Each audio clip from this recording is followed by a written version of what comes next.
Stephen, end-to-end game at the end. What's your initial reaction to it? Well, probably one of disappointment, really, because I think we should have been 3-0 up. I think there's a few chances in the first half that on any other God-given day, I think they'll go in, and then that gets you up and running. The longer the game goes on, they then get a deflected goal. That sort of demoralises us slightly. So then all of a sudden they go in half-time 1-0 up, and it's all changed. We then Teddy Jenks has got a problem with his hamstring again, so you know that brought Tom back in, and I thought Tom played like we know Tom can play when he comes on. He played with no pressure today, where sometimes that pressure back to games, it sort of, I don't know, I felt was mounting up on him. I thought he'd done well when he came on in the second half. It was just one of them days where, you know, when it's like this, you don't want it to be a horrible windy day, and that's what it was like. It didn't become a game that was very good for us. So all in all, you have to take the point and move on with it. Knowles only scored after 25 seconds. No, you didn't say what you say at half time, but it must be quite satisfying to put the first half to bed so early in the second half. Yeah, I wouldn't be able to repeat where I was at half time or anything like that. But you know, they're a good, honest set of lads, and sometimes when things don't drop for them, they don't mean it for it to not drop for them. And until you've ever been out there and in the arena, you don't quite know how difficult it is sometimes. And that was a difficult old day today. The wind was horrible and swirly out there, and when you're at away team, sometimes that can suit you a little bit, and we just never got into our rhythm enough or quick enough today. So yeah, we had a shorter prep time in this game, which probably doesn't help. It was an awkward day coming into today. All you hope is that when you're coming into it without as much prep time or whatever like that you don't end up getting chinned, and that could have happened today. So as I always say to the boys, if you can't win, don't get beat, and they did exactly that. I don't have any problem with any of them. Did any of them play as well as they can play?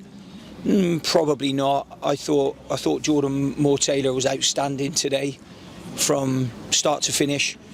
But the boys will come back again. They'll recharge and reassess that game. I'm pretty sure about that, and then we'll go again.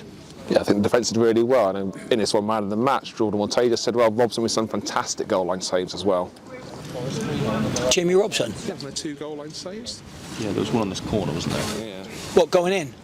Don't know if it was going in, but close-ish. Well, it ain't on a goal line, is it? So we need to be. I'm not sure about that, whether it was going in or not. But I haven't seen it back, so maybe you guys have had a better viewpoint of that than I have. But the guys are all in, and sometimes it's not.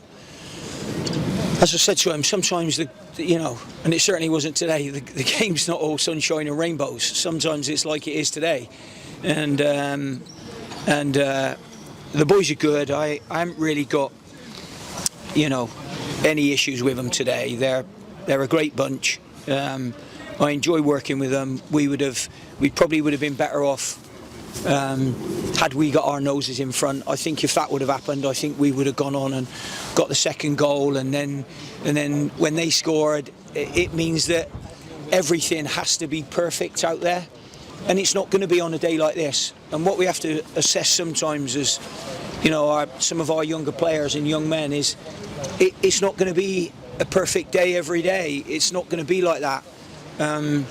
But the bottom line is, at the end, like I've said, if we can't win the game, then try not to get beat. So we extend our unbeaten run and we keep that going. And what we'll do now is we'll rest, we'll recover, and then we'll prepare for a game on Boxing Day. You go into Christmas 2 points off top of the table with a game in hand as well, so it's a really good position to go into the festive maybe period. It is sunshine and rainbows then. Maybe it is like that, but you've got to win that game as well, so we know that. So, you know, if somebody giving us the points tally where we are now, potentially with a game in hand, with the potential case of going top of the league with it, if we can do that, I'm pretty sure everybody at the football club would have taken it, you know. So, as I said, this game is full of emotions. They're up, they're down, and all of that business, and we have to make sure that we manage a group of young boys through those turbulent waters at times. So, yeah, I don't know if that's the end of the interview. If you've got any more to ask me, so just you know, I'd just like to say a Merry Christmas to everybody, everybody at the football club, all the players, all their families, all the staff, the owners, and of course all of our supporters. I'd like to wish everybody a Merry Christmas. Sorry we couldn't win for you today, but we'll carry on trying to do what we've done most of the season so far. So Merry Christmas to everybody.